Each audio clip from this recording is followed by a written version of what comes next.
I'm good. I'm ready.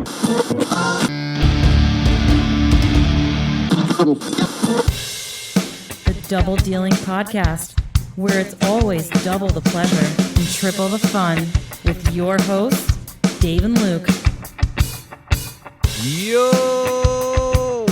What is up, everybody? And thank you for joining us on another episode of the Double Dealing Podcast. I am your host, Dave. Let's go around the table, shall we? Joining us, my co-host, you know him, down in West by God, Virginia. Luke, how are you, buddy? Oh, I'm doing good, man. We are officially face deep into peak season. All's going well. I will throw this in here while we record this. I think for any new people to the Double Dealing Podcast, for longtime listeners of On the Delivery and everything, we've always December episodes have been pre-recorded a little bit, so this isn't quite the exact time. But as we record, I had a personal day by chance on a Friday, and just happened to have a whiteout down here. It got bad. One of them days where tow trucks were just going all night, and I somehow avoided the first one. But damn it, as this gets released, hopefully it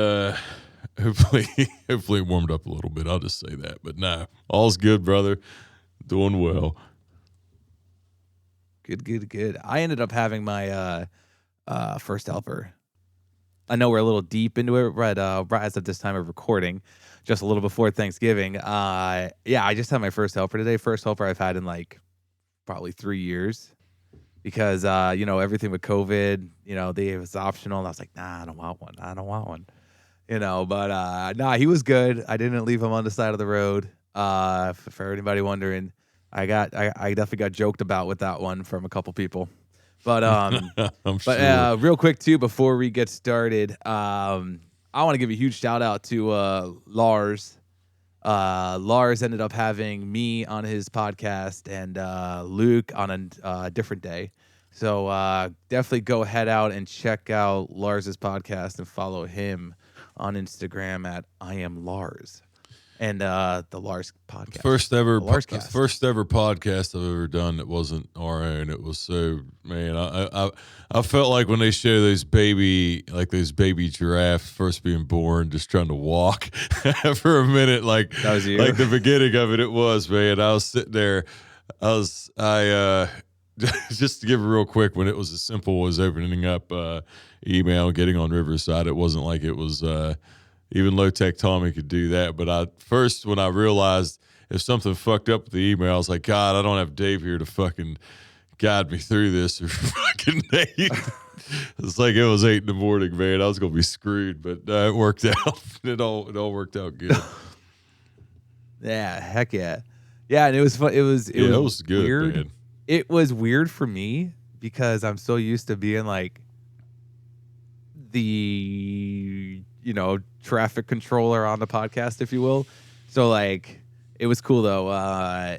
It was a good time, and still amazed that he ended up getting Silvio on there. Yeah, he got the Hulk, man. That was, I know, that right? Was I know. The Hulk of UPS. Like I see the surprise. The surprise in the yeah. My goodness, he got him. That's what I said. The unicorn. And unicorn was caught. I don't know.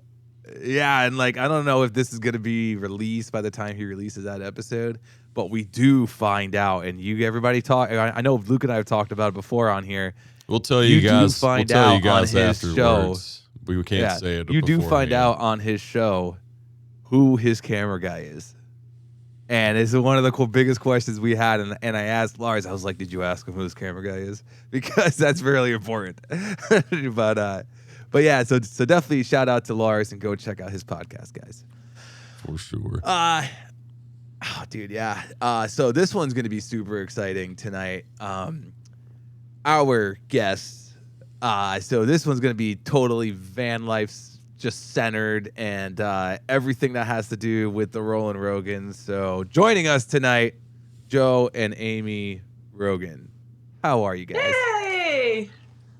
Woo! Officially joining Or she as just said as yay. a as a try to put the trilogy on the guest episodes, but for all the times before and everything else. But yeah, it is it just, as you guys, can I say, I guess the audience isn't, can I say this about Otto? We were watching something beforehand that Dave was doing. He said a light bulb going off in his head, and that was kind of what it was. Basically, it was an article, and we can get into that later because we're still around the table. You know how I like to trail. When Dave said traffic control, moderator, he did that for 100 episodes and did it well. But anyways, I'll get to that article in a minute. But the light bulb went off in my head because we were thinking for December episodes, and the book one, I said, well, shit. And then, so yes, very, very happy to get this one, to get the official third episode in. Yes, because you've interviewed us separately, and this is the first time we're together. Yes, absolutely. That's true. Yeah. Absolutely. And yes, I'd like to let's talk about van life, the insides, the outsides, like the nitty gritty, like why van life sucks. The clickbait on that one, I guess. There you go. I'm just gonna jump right ahead and just get this one out because I couldn't believe what happened. We got back from Sarasota, Florida, Siesta Keys. And they have a tiny home festival there. They do it every year. And it's cool because there's like 9 different tiny houses that you can rent out on vacation at that property.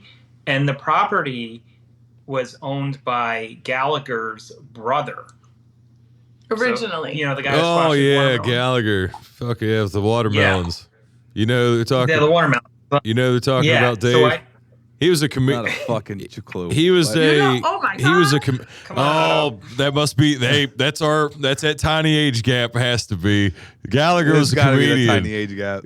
Gallagher was a comedian that smashed shit with a hammer. Gallagher died. He just died a week or two What? ago. Like a week ago. Fuck. Yeah. I'm looking it up right now. Yeah, the watermelon Damn. ride. Yep, November 11th. He just passed away. Well, fuck But me. Rest in peace, Gallagher. so anyway, yeah, his brother owned that property and he sold it to the person now that owns it. He's the entrepreneur that owns that whole place. But also something else that was crazy that I think your viewers can identify with because everybody was all over the news. But do you guys remember Gabby? Gabby Petito? Yes. Gabby Petito? Yes. The girl that was murdered on one of the van life? And remember that YouTube video that discovered that was caught in the background? That's how they the got the van. Yeah. Or got the We car. met the people. We met the people that do that YouTube show. Oh wow. Oh shit. It just gives me chills, dude. Yeah. Like that. Yeah. Like so. She said she's really good friends with Gabby's mom now, and it was just such an impactful thing for all of them. Oh yeah. And they said they weren't even they weren't planning on going in that area. Just somebody said you should go down there. Yeah. And Fate would have they it. caught it in the back of their video. Yeah, because if they wouldn't have caught that, they probably wouldn't have. They wouldn't have found her. Right. No, it's a beautiful family. I mean, that's just the most humble, wonderful YouTube people I've seen. Like the family that's on that bus. Yeah. They travel. They have 3 kids now. Yeah. Yeah, and their bus is just bonkers. It's amazing. huge. It's like a 40-foot. One of those coach line type. Those they're called like the Wait a cross country minute. long distance. I think I saw a picture of you guys in this thing. Were they posted on? Was it anything on Facebook possibly I could have saw? Yes, we were tagged in a couple things. I haven't posted any videos or pictures of our stuff yet, but we were tagged in some stuff that was in all of their stuff. I did see it. I think it was very for impressive. being a tiny home living, but like with this community and everything, it's crazy that you never know who you're gonna meet, and when you meet people that like we're that close to that, it's wild. And there's more stories. So anyways, let's hammer out like anything. Well, I want to just say before because right before we started recording, you mentioned mentioned the Tiny Home Festival, and shout out to Dave's in that UPS uniform. Just even more of a shout out to him. Shout out to Vic Warhowski, because it was Vic's episode, I believe, when I brought up of houses over time have gotten bigger for the same size of a family, and I think that tiny houses are genius.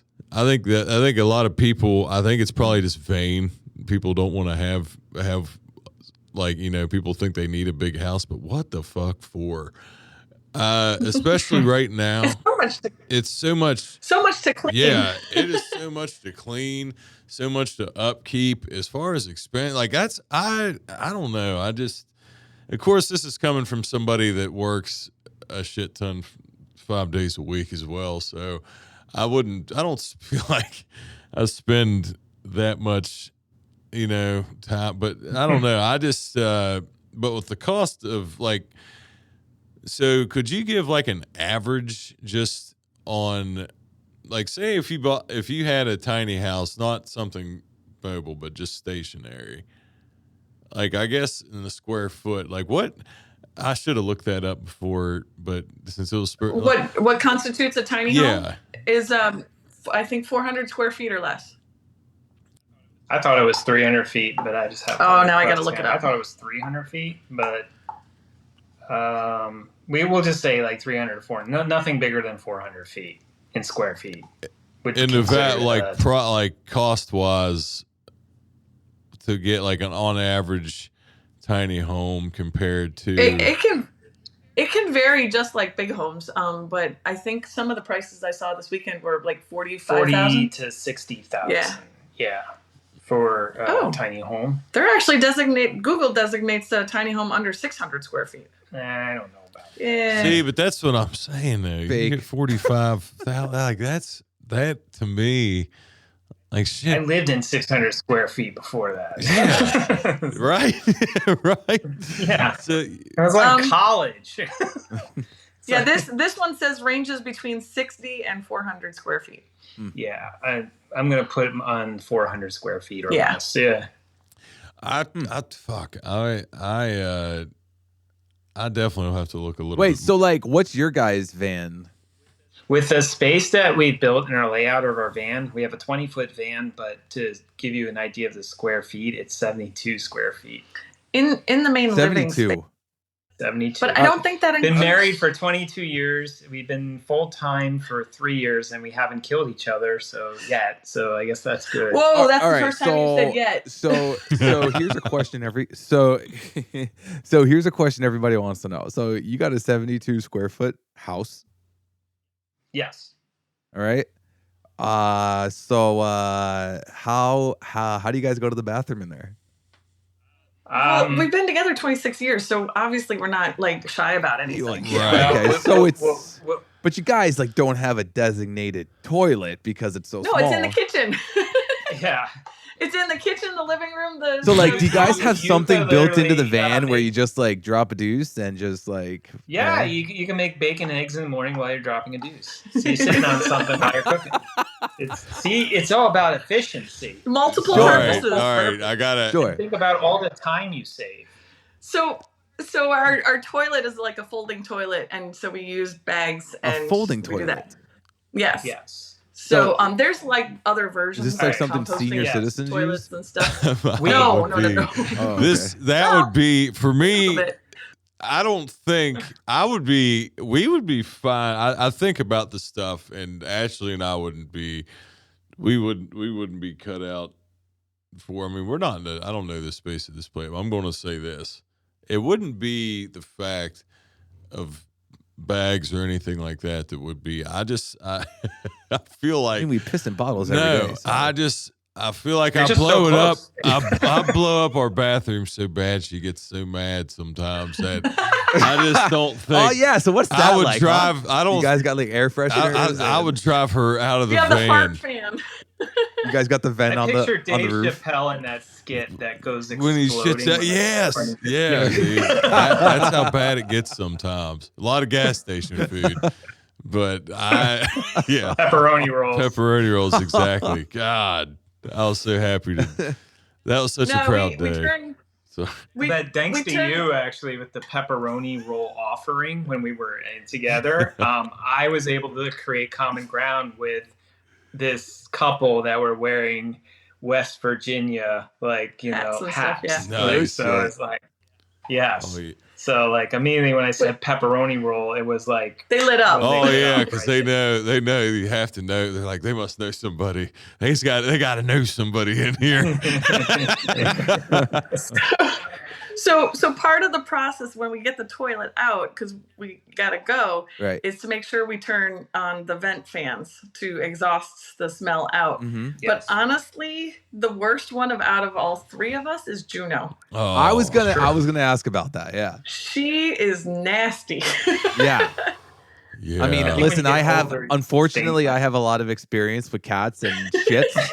Oh man. So I can't imagine being in a 72 square foot space with something so foul like my cat. She's really good about being in the box most of the time, but as she's getting older, she's having some trouble. Okay. But she tends to wait until we go to bed. So we're already in bed and then she drops it. Oh, no. And so I got to get out of the bed.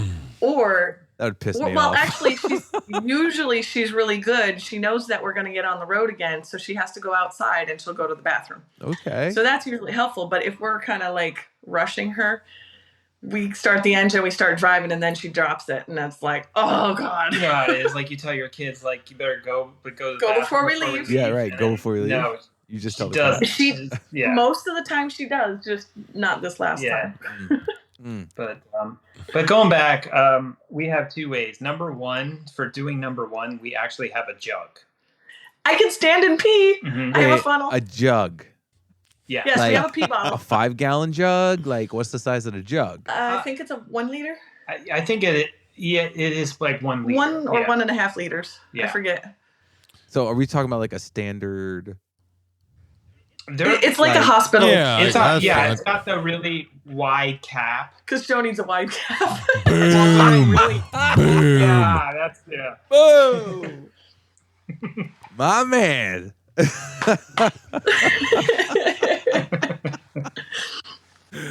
Anyways, this wide cap 1.5 liter jug. Yeah.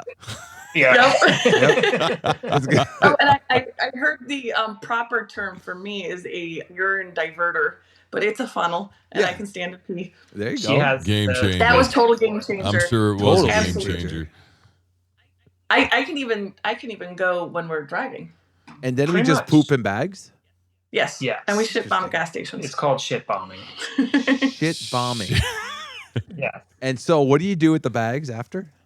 Shit bomb gas stations. Yeah, we wrap it up and we put it in the gas station. Drop Shit them off bomb in the gas garbage and stations, dumpsters Dave. and shit? That's exactly what it sounds We like. wrap it up. That's We exactly usually what put it it in sounds with the rest of our garbage and We consider places that you would throw waste out like that. Like dirty diapers. If it's out of garbage that doesn't get tended on a lot, we're not going to put it in there.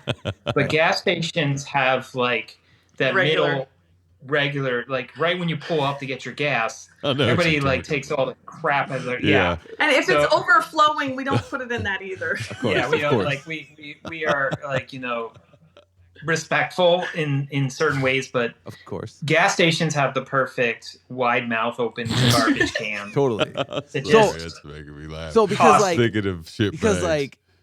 how good does the exhaust fan work in the van?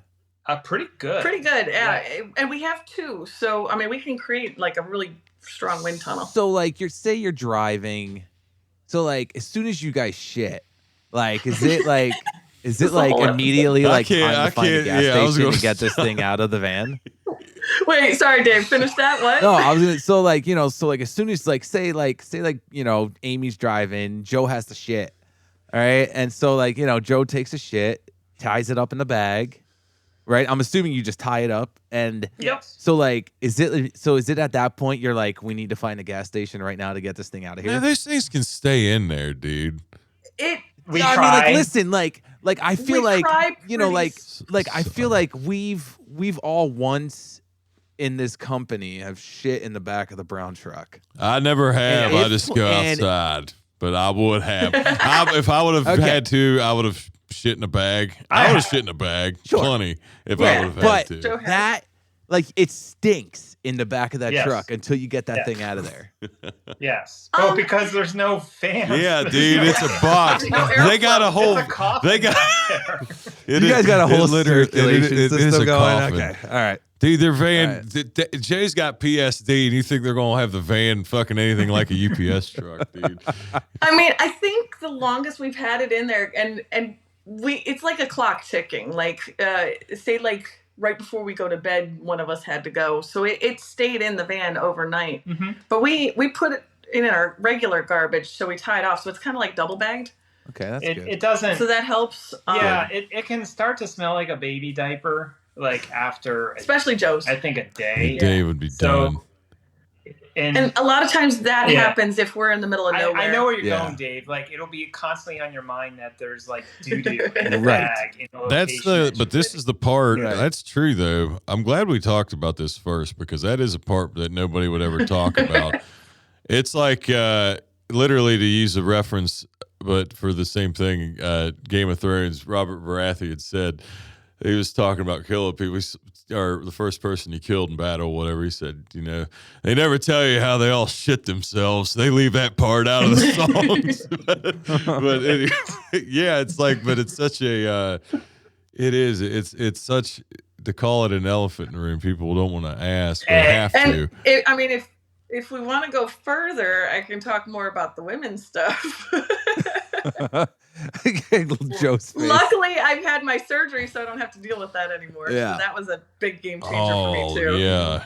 Shit, I didn't. That really helped a lot. I'm sure. I will say, like in the beginning, I never would see myself doing this, like, opening the toilet and putting a bag in it and taking a dump in it. I would like to have a lot more. Something more upgraded, and we try to make it to a restroom, like if we can really. Yeah. But I just never thought I would do that. But when duty calls, like, you would do anything, like, seriously. And actually, we were doing a delivery, and I had to drive because he was in the middle, like he had to. I had diarrhea, and I had to drive for him to finish the delivery. I was in the driver's seat. I'm like, honey, you got to take the wheel.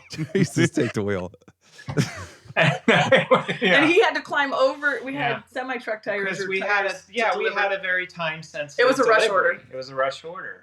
So it's like, think of it like, the overnight cab where somebody's sleeping in the back and somebody's driving. It was a good thing I was with you. So there's a benefit of having a and actually bag toilet. Speaking of the smell, in your, it was the tires when we deliver tires. The tire smell is very strong. Yeah. So that was the one time I was grateful for the tire smell, because it just masked it a little bit. That's true. I didn't even think of that. There you go. That's so true. Yeah. There you go. Damn. But I think we covered most of but as far as, like, that's the type of toilet we use, but we also have friends that have, like, a little bit more luxury toilet. They have ones that decompose it. They have, I think it's called Nature's Head, where composting happens. Mm-hmm. So it looks like a regular toilet. It gets diverted. The urine goes to a different spot versus the waste. And then there's the cassette toilets. Toilets. Couples usually, like, fight over who has to take out the cassette and dump it. Yeah. Wait, that's why we prefer the bag, because once you go, you tie it up and it's done. But cassette will have your liquid and your floaters all in one, and you actually have to take it to a bathroom to dump it. So the bag sounds bad at first, but this sounds way better. But the bag, it's like, because what if, man, terrible. I was voted clumsiest in my senior class. I'd end up tripping with that thing. I have never heard this, but 2 people this weekend at the Tiny Home Festival told us about how theirs exploded in their face. The shit exploded. Even in their mouth. Oh boy, that'd be it. Oh my God, Dave, are you going? We're gonna get him. We're gonna get him. We have never overflowed our pee jar. We've never none of that. No. Some would say that was a catastrophe. Yes. Oh my goodness. But I'll go ahead and steer it for for your sake. Yeah, thanks for answering the question. Clean us up a little. Well, clean it up because still gonna get down and dirty, just not literally shit dirty. But anyways, we To the next important question. so part of the whole reason, or like with the light bulb going off with that article that I was talking about earlier, I told you guys, so you guys know what it is. I'll just go ahead and give a quick summary of it. It was somebody that was not quite elder millennial age. She was 34 and had quit her. Basically, in a nutshell, said the title was like, I did the van life, or I did my dream with the van life, and I wound up in like so much debt or whatever, because she ended up she was broke because she didn't have a job, and basically, I guess, credit cards, I'm assuming, whatever, debt. And she was calling van life a hashtag van life a fraud. And as we mentioned earlier with, you mentioned with Gabby Petito and all that was going on, it was van life was getting talked about a lot then. And I was saying to a lot of people like, oh, on contraire, I actually know a few, and it is not fucking like that, because as I had said before, and I'd said it probably on multiple episodes at this point, but it was like the debate with that was being in a van life for so long that it eventually makes you want to be prone to violence towards the other. And I said, I think that's kind of shitty. And I'd say that was the first time. But this other time about it being it was just about her saying it was a fraud. But this was somebody that didn't really have a plan or anything, and it made no sense why this got on my Newsbreak app, but it did, because it seemed pretty fucking obvious. But I just wanted to get in because I think that social media side, especially in general, is a lot of fakeness. So you see hashtags with things, and you always see the glamorous side. Even I've said it many times on the delivery that people used to say to me, especially when I had my old account and was first starting to make videos, like, man, it looks like your job's so much fun. And I'm like, it's not really that fun. It doesn't make it seem. But anyways. Yeah, Instagram makes it look all beautiful and fantastic, and you're half naked on the beach all the time. And it's like, no, if you're doing it right, that's not the way it always is. Nothing wrong with naked women on the beach, like in those photos. I mean, I don't have a problem with that. But for the people that just think like, do you run into those that obviously they wouldn't last very long, so I don't feel like you would see them. But do you run into people like that?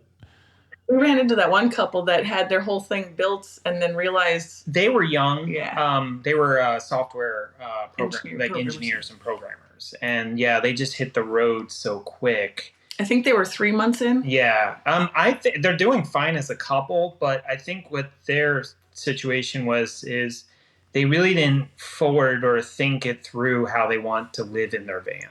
They kind of caught wind how everyone else does, like on Instagram, the glamour, the beautiful, and how you can do it. And they built 2 workstations that they hardly ever used. So there was a lot of wasted space. But at least they were still working while on the road. I think the article that you're talking about, I think that was just completely dumb to quit your job and go off the road. Actually, the waiter said that today. I agree. Literally, I thought there would be so much more context to it, but then it made me think. I was like, because I saw the hashtag thing, and it was, but I said, there's people like that just think you can just fucking go. Like, no, whether your house is on wheels or just regular, like, it's still a house. You still have to pay your bills. You still have to take care of yourself. Yeah, I mean, they think like they're going to be able to cut their bills and do things like that. That's not why you want to hit the road. There's more to that. There's some of that that can help you, but if you can't control that comes within you. that's how you handle your money. It doesn't matter where you're living. Right. It's like, and we've come across a lot of people that have no choice but to live in a small space, like in a van like that, versus made the choice that want to live in the van, and they can control how they, work, how they live their life. And it's all like, it's relative to that. You said there was kind of like saying that how it breaks up relationships too. Is that well? No, it wasn't. It wasn't about breaking up relationships so much as that. Like, I guess in a sense, but it wasn't worded like that. It was worded, of just getting frustrated, or maybe I guess in a sense, yeah. Wasn't there a part about her saying something about like not being able to have sex or something too? Because I thought that was in the article. If it was, maybe I'm thinking of something. I will say, seeing the role, to get to see this van in person, you can definitely. Oh, our van? Yes. Just to use this as an example for anybody, growing up, everybody had those teenage years. I'm sure everybody messed around in a car. Yeah, you could get down and dirty in all different kinds of ways, like you were in a fucking casting studio. That van is awesome. I'm saying spacious wise, and corners. Everything. I don't know if Joe needs that extra large wide hole. Even he's just swinging his hammer around in there. Luke, I don't. The ceiling is good leverage. The bed being so high and close to the ceiling. That's good leverage. We love it when it rains. What else do you do when it rains? I mean, it's like we look forward to when it rains. I'm like, well, you know what we got to do now when it rains. It's like, I have to ask now. Just ask. Has there been times of excitement, of kind of like almost the fear of getting caught, but you'd still literally be in your van where you were in just like a busy ass fucking it's awesome. Okay, so we got a couple ways. So being in a very busy area. I haven't tried that. I'm going to work on that one. Like in a parking lot? That's like I'm talking foot traffic. We've done it in parking. Well, no, with the doors keys opening up doors right beside you. Doors open. You'd probably have to do doors closed in the situation I'm thinking of. Busy, yes. We do that. Yeah, we gotta make sure the van doesn't rock in the parking lot. We hear a conversation outside, and we're still like just going at it. It might slow down a little just to not rock so much. Well, there's a certain way you want to oscillate forward and backwards with the parking brake on. With the parking brake on, because if you do back, side, and side, then the van starts to do that way left to right. So, and we've got this validated because we had this conversation at Tiny Home with others, and they're like, "Yup, that's so." Like, there has to be like a manual of like the direction of sex, how to have sex, like Tiny Home, yeah. Now with the door open in the middle of nowhere, is awesome. It's amazing. Yeah, especially if you got a great view. Yes, right. Yes, and we had like those like amber waves of rain. Like, we were in Oklahoma. It was, gorgeous. And it was just like, and there is something so cool about like the sun just hitting your. Everything. Like, it's like, because we used to wear like a bathing suit and you're covered up, and but then when you get the sun, that just kind of like warms up your everything. Yeah, we're being good because we're in somebody else's house. Somebody else's house. Like, I would love to be raunchier than anything, but people can. I think people can do the math when you say everything. Well, and it's funny too, because the one time when we were in Oklahoma, we were in this one spot, and for 3 hours, nobody was around us. Like, the last person left, and we were like, okay, nobody's here for 3 hours. Literally 10 minutes later, after we started, somebody comes driving by. And like, real quick, we shut the door. But we have it set up that we could actually have the door open and like, be out there, kind of technically out there, even though we're inside the van. So we see all that. And then if something comes by, we could just close that door. Yeah. It's beautiful. I think it just takes things to another level, because like there's that exhibitionist The excitement, side, the yeah. excitement. Oh, fuck and yeah. that's just, yeah, right. So, so I think it's healthy for a marriage, to be honest. Absolutely. Well, That's incredible. I'll agree with that as well. Yeah. But has there been incredible. so also, and I guess with not really going with that anything with that article now, but so has there been? Does there come a point? Was there a time in the beginning, like when? Because I know you, obviously, we know that you had planned this before you had quit with UPS too, and you had a plan and all that. Not really talking about the plan, but when you actually had started, was there any time? This is going to be kind of a two-part question. Was there any time in the beginning ish, like beginning when not really, it doesn't have to be the beginning, but a time where you thought you weren't going to be able to do it? And the second part is, do you get into such a rhythm with it, just like an everyday routine of life, that now do you think you would be able to go back to living in a house, or will it be for the rest? I guess I don't want to say that seems so permanent, rest of your life, but I guess, would you be able to go back or move forward? That's the second part of that question. So first was if there was any time where we couldn't do it or would have regretted it or that Or kind thought of thing, about, right? Like, thought about you just would quitting. have to Yeah. not do Right. it. no, It didn't happen, any of that. No. Not at Just all. everything kept like moving forward. it It was like, this wasn't a bad idea kind of thing. Like We were- when we started, I would always stress out about where we're parking for the night, Mm-hmm. which I think a lot of people have a hard time when they move so like every day, like because you're spending a lot of time, where am I parking tonight? Right. And over time, I've learned to let a lot of that go and just enjoy what we're doing at the moment, and then always like, we'll find some place. Like there's always a place to stop. yeah, and park. like sun's coming down a little bit. We have to just kind of set camp tonight. And Right. it's not so well thought out where we have to park. We can just kind of immediately scan the area and say, that looks like a good spot right there. Yeah, and like when we first started, that would always We would drive. finding bathrooms and finding a place to park. Yeah. I'd start right away in the morning, and like it would ruin my whole day. But now that I can stand and pee, I don't have to worry about that. And you also just Just get this park everywhere. comfort in this. It feels really safe in there, and and we It's home. we are very aware of our surroundings where we park. We're not doing anything to put ourselves in harm's way, and stick out like a sore thumb. Like we're Right. just really that urban camouflage when we're in cities or downtown or in residential areas. Like we make sure that we're not that creepy white van that makes somebody nervous that looks out their window and sees it.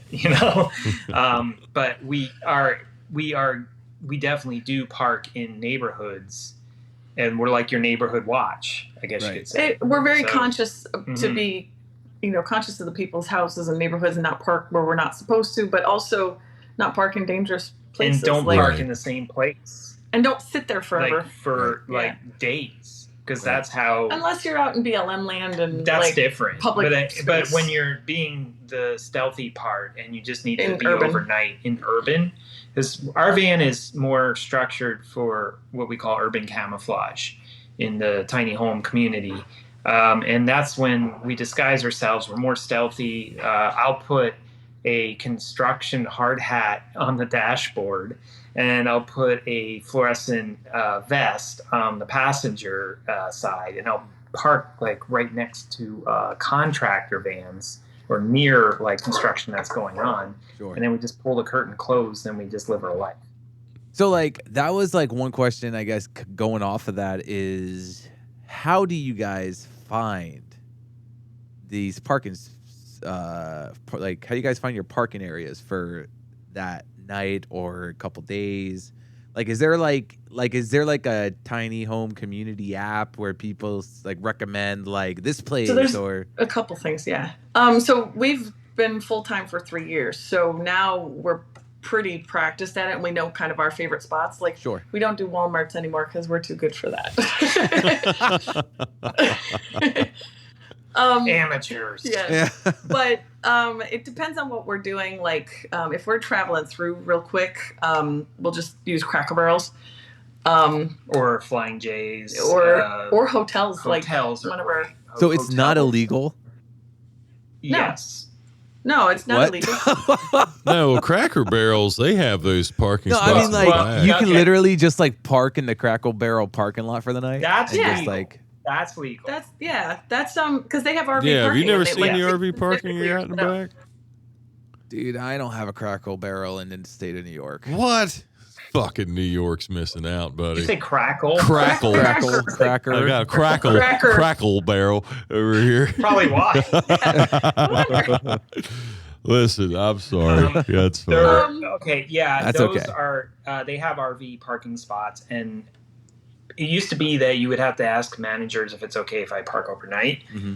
But now it's just like almost every Cracker Barrel that you go to, you can just stay overnight. Interesting. Occasionally we'll come across one that doesn't have the RV parking, and I think We still park there We because can- we're a van. we can fit just in a regular Right. parking spot. but Now- then we do have some apps. Like one's called iOverlander. I have a whole like folder of travel apps.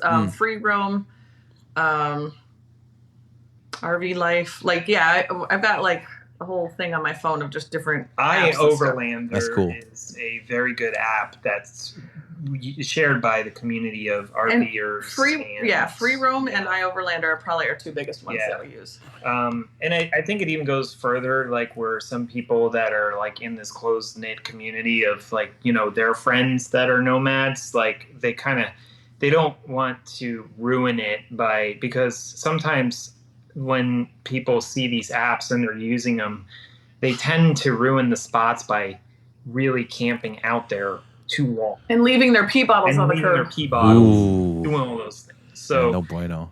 when you find like that kind of hidden gem or that gold mine, it's like you kind of just share it with your closer friends, and you just like that. I was gonna say that depending on your city, county, whatever state, the majority of places it is illegal to sleep in Your vehicle. Like it is, like it's So it's that's weird why that they we're have more the stealthy, too. regulations. Sure. You just don't make yourself so noticeable there. And I mean, Right. we have not been arrested. We have not had the dreadful knock. Yeah, we've at never night. had that. That was literally going to be my next question. We've I was never going had to the ask if you knock. guys were like, yo, you guys got to move it. Haven't No? had it. No. The one time we were taking a wood. nap at a park and the park was closing. The at park was dusk. closing, But it We wasn't in just the middle of the night. Okay. Yeah, like Yeah. that was but there are people that we know that have got the knock. But again, that goes to awareness of where you're parking. Exactly. Sure. So you just don't want to stick out as much as you can, and so that's why we just kind of we stay stealthy that way. If you have a lot of windows, if you have like an air conditioner on you, if you have the things that like you're living in the thing, If you pull your chairs out and sit in the parking lot like you're at a Tailgating.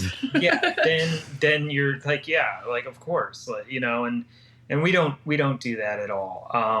But yeah, it's pretty much, it is something that if they do catch you sleeping, you may get a citation or whatever. They just tell you that you can't sleep here. You got to go somewhere else. And Right. But it depends on how you talk to them, and you're not like belligerent or exactly. Now we defensive. have few techniques and like things you can do. We joke about it. There's called the type of docking you do. So boondocking is like you're not plugging into RV things. You're self-contained, so you're using your solar and things like that. Mhm. Usually that's out west in the middle of nowhere, where you can that's free land that they let you stay up to 2 weeks. That's the BLM, Bureau of Land Management. Yes, and then you just have to move a mile to the next spot, and then you can stay there for 2 weeks. So 2 weeks, 2 weeks. Yeah, you can live for free, and that's what I call living off the grid. We have friends that have a YouTube channel. They've been 4 years now, living for free everywhere. Nice. Wow. Yeah. And then there's mooch docking.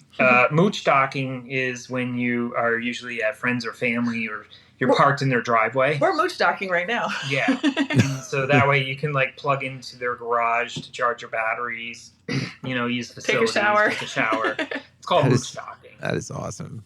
Yeah. And then cracker docking is the Cracker Barrel. Cracker Barrels. And then the newest one that I heard is brilliant. And, I hope it doesn't get ruined or whatever, or I might have to try it sometime, is broke docking. Now, broke docking is when you deflate your tire on the side of the road. Or open your hood. Or open your hood, and you throw a few wrenches there. And you just, like, if the cop comes by, you go, look, I'm getting a tow in the morning. Broken down. So it's like, okay, you stay here tonight, and then you're on your way. Okay, thank you, officer. That's broke docking. Broke docking. Which we have not done yet. No. But It's funny. I do want to go back to Luke's other question, though, is if we have thought about like going back to a home, sticks and bricks, we call it.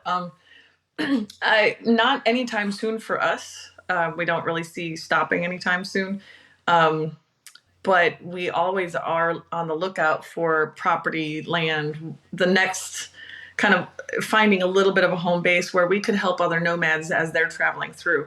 Like a lot of, we have a friend in Alabama who has the tiny compound, and he's got a cool outdoor shower, laundry, everything for nomads. Yeah, he just lets people come and park there, hook up, and just have a good time. Nice. So we'll probably... and there's a bunch of other people that are doing that, like these homestead lands and things as they build them. And we were just talking about doing art studio. Yeah, like where we could buy some property, like a building, and turn it into like art studios and have people rent it out so that they can do their projects in. And it would have like a shower and a bathroom facility, so we could just be there when we need to use it or whatever. But we're residually making money because they're renting their units while we're out on the road traveling. So and then when we get really old and can't do stuff, and maybe we'll stop and have property and just I do know this,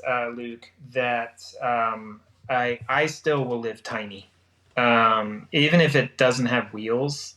I find myself very comfortable in a smaller space, where those like tiny homes that people see, like what we were at Siesta Key, that I look inside and I'm like, this is awesome. Like, the loft up top has the bed. Like the TV show. What they build on the love show. Them, man. Yeah. Exactly. I'm so enamored with them. And I don't think we'd probably go over 1,000 square feet at the most, and that's even too big. Yeah, seriously. Yeah, that'd be like 11 of the vans. It was well, like we do that. We're like, wow, this is we were at the timeshare, the outside porch, the screen-in porch on the 5th floor was like, that's 2 of our vans. This place is just way too big. it's like just the porch was 2 of our vans. It's like we had 3 bedrooms. We didn't know what to do. We were just like kind of sitting in the living room most of the time. but recently, like I got that aha moment that's kind of helping us direct our compass to the direction to of the next thing, because it's so much what I learned from living in this space in our vehicle that's 72 square feet is that we like that environment where it's like simpler, easier, and tinier, like how efficient that is. And as an entrepreneur and thinking in the future, this could work out very well for us. But you have to check with towns about their zoning, but you can buy land that you can build a house on in the front. Like a regular house. A regular house.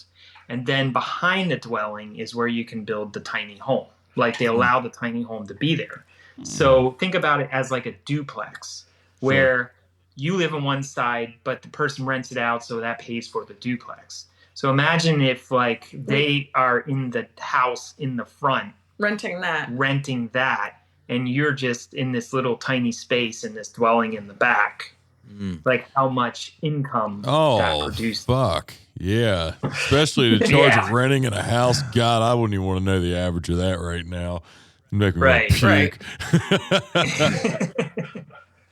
puke. So yeah, it basically, if we did own a house again, it would be rental property. So even with when we're millionaires, we'll still be living in a van or traveling full time or living tiny. It doesn't matter. Might upgrade to a truck bed camper. Ooh. Yeah, It does. But- It suits you guys. It does suit you both so well. I mean, I haven't known you any other way, and I don't. I mean, I wouldn't think I'd. I mean, I would know you another. If you got away from it, I'd still love you both. But yeah, it does suit you two so well. We've been basically staying with Joe's dad since August. And it's driving us nuts. Not because of them, it's because we just don't like sitting still that long. Sure. Right. So it's just I am doing everything in my power to get the surgery done over and quick so that we can get back on the road. Yeah, and the fun of it is, like, I mean, for work, for especially the gig economy right now, which taking advantage of is like we do these like airport runs, and they may take you like 60, 80 miles somewhere.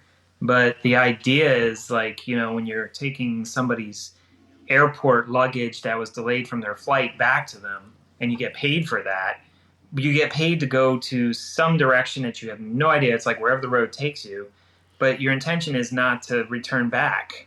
You know, your intention is to, like, okay, where do we go from here? I just got paid. Yeah. Now we like the randomness of wherever the road takes us. Yeah. Right. So that was going to be, I would think probably my last question for you guys is is the paying. So, like, how do you guys keep your income incoming? Good question. It goes up and down a lot. Like, it is a different lifestyle for us. You know, some do get steady work, but for us, we are freelance workers. We're like, our title pretty much is we are graphic designers. Mm-hmm. And so we just need an internet connection to submit our work online to the client. It's not constantly staying online, just we can work offline in a cafe, do whatever we want, you know, with our computers. But then we submit our work on there. And so we kind of have clients base by base. And over the 3 years that we've been doing this, things have changed. Like, we were selling beds for a while, so we were traveling to the shows to sell those. Lately we've been focusing on our book, so we just kind of tuned everybody else out and just working on our book. Right now we have a client job, and the client jobs always come in when our money is like almost gone. We get a giant and then we get a big bunch deposit in our checking account that's like, oh my god, and all of a sudden it's like, okay, come on, we got to get another job soon. Come on. Yeah, and it just this is my life. And then, this just kind of happens like this. And so then we we're fill so used to that. And then we fill in with the gig economy stuff, like the deliveries and things like that. Yeah, I mean, like, that was definitely interesting to me, is like you guys can literally just travel somewhere and then just like pick up a job like DoorDash or some some Pretty much. Yeah, it's a bigger version than DoorDash, because DoorDash is like $3. Yeah. It's not worth it in the van. But okay. Yeah, usually like we said, the tires. Right. Roadie, which is UPS owns Roadie now. Which Joe's never going to get away from. I never thought I'm still working for UPS. Yeah, they got you still, man. Even when you're free, you're not. So, and they actually, because we're registered with the van, they offer us big, like extra large and huge ones. Unlike people that are registered with cars, they only get small ones. extra? Yeah. It pays extra. Definitely. Yeah, It's more worthwhile. We're in the category of huge and extra large deliveries. So the awesome. other cars that have like hatchbacks and regular sedans that can only fit back seat, front seat, don't get those gigs that we do. Usually they give us the dimensions of what the item is. And so because our van is built out, it's not just empty. We have to be careful. Like, we had the kitchen cabinet that almost didn't fit. From Home Depot, like a kitchen cabinet set. Oh my gosh. Yeah. And there are some that you can, if you have a trailer or a tow hitch. Like when we were in upstate New York, there was a whole bunch of them to deliver lawnmowers. So we need to get a trailer Hold on hitch. a minute. I gotta ask, the kitchen cabinet set, was it boxed up or was it just as is? Boxed up. Okay. Yeah, there was protective. I was about to ask if it was as is. How did you stabilize that fucking? Never mind. It was a pre-built one and just had like the hub snakes and the Yeah. cardboard. Yeah. Yeah. It wasn't like IKEA or something. Okay. Yeah. It was, It was like from Home Depot. I got you. Yeah, we delivered tractor trailer tires, those giant industrial mats. Yeah, those didn't go so well. Fence posts, some crazy stuff. 13 barrels of drywall compound. Yeah, but the experiences are cool too, because like when we were doing one while we were selling beds at one point, doing home and garden shows, and that was great. It was like travels, open, set up show, sell, go to the next one. But when we were in Utah, we took one of the gig economy ones, and we did a delivery of their person's bags back to them from the airport. It was like from the airport to Salt Lake City, Utah. So when we met up with the person and gave him his bags, he was really appreciative. He's like, we got paid, I think, like $40-something for that delivery. But then he's like, I just like to give you guys a tip, but I don't have any cash on me. But what I will do is, here, I've got these 2 vouchers. I own this restaurant, a Brazilian steakhouse. It's right down over here. Have you ever had Brazilian? I was like, I am now, because I've always wanted to. And it was like, here. The meat just keeps coming. It's good for 2. And you can eat all you want. That was like awesome. $60 meal. And I was like, eat 60 a person or something like that. Yeah. Yeah, it was wild. And I was like, this is the coolest experience. That's awesome. Yeah. So we don't always get tips, but that was really cool. But it's just like the experiences are just amazing, and the stories that come out of it. Because we do those deliveries, we get to explore places that we would never have gone down in a neighborhood and found mango groves and just random stuff. Sure. Right. Yeah. We like that. So there's cool stuff about it. So awesome. That lady that trashes van life, she doesn't know how to do it. That's what I was going to say before I was going to say, like, I hated to even bring it up because I fucking made me feel like I was bringing it into such a negative light, but she just was she's a disgruntled Doug of that experience. But no, I mean, I've always said though, that I think you could be a millionaire and you can own a mansion and you still can trash it and be, bashing. Fuck yeah. People. So it's each his own. Really. Yeah, and people are not cut out for it. You have to be very adaptive and be okay with change and be okay with something terrible happening and then something awesome. I think you guys have always shown it in such an awesome and an honest light too. It's always, and with everything coming up too, just well, shit, never mind. God, I fucked it. That's okay. I just realized the dates, but anyway, you know what I'm talking about. No, but. Well, yeah, when this airs, I'll be recovering. Right. Yeah. But I was getting my dates. It was really cool because when we were at the Tiny Home Festival, I was on the Q&A panel of just the guests asking homeowners questions, and that really surprised some people. Was like how they do healthcare on the road.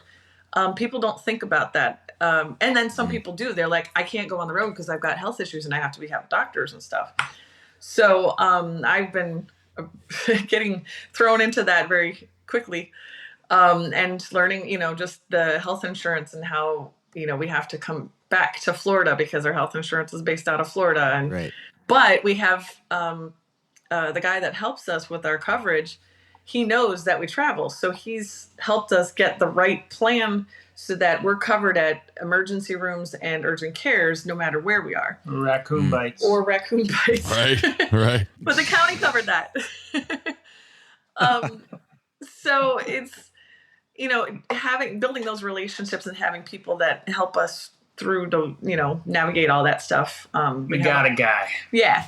We have awesome. a mail service that gives us our address.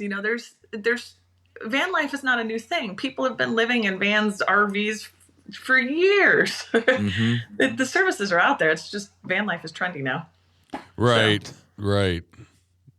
God, it's it's awesome. coming from me, like I said, because I ask questions, and I feel like sometimes it probably coming from me, from somebody that's lived in what'd you call it, sticks and bricks? Yeah, I was like, because I ask these questions, and I'm like, well, if you're built for it and you love it and you're in it. So you're asking, like, for me to ask certain of just anything really, like I feel like I can't adapt because I've never experienced it, and I don't know. I would love that. I'd love the idea of it. I just don't know.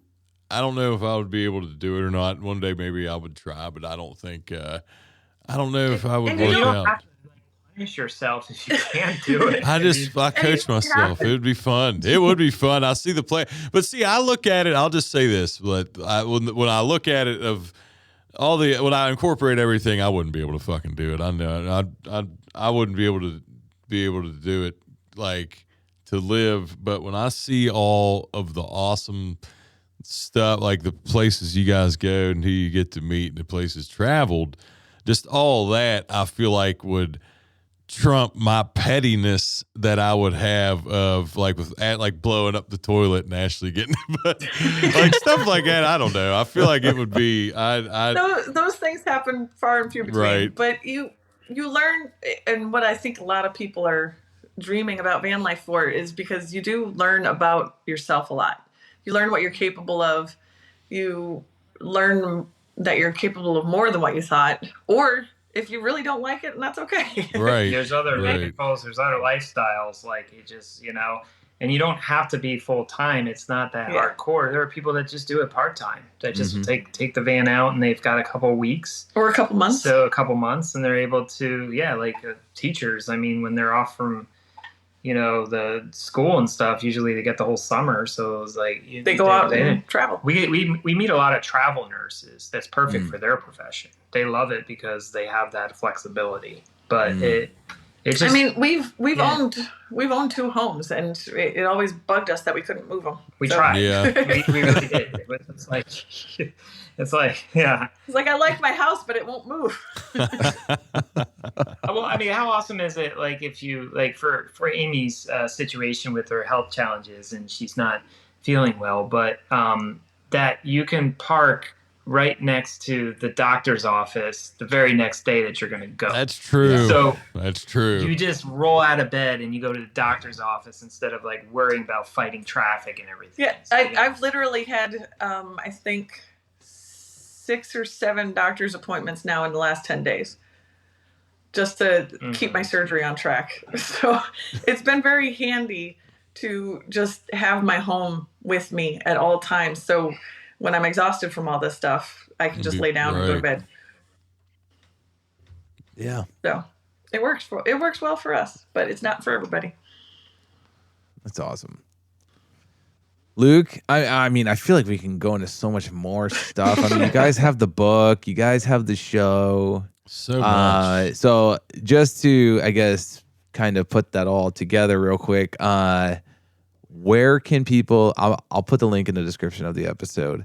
Where can people find the book and the show? The easiest stuff is to go to rollingrogans.com. So rolling, ROLLING, and then Rogans, ROGANS.com. Awesome. And all your socials are on there too? Everything's on there, yep. And I'm even building a list of all of our favorite things that we use in our van. Nice. Like the toilet. No, I haven't put that one on there yet. All the necessities. Yes.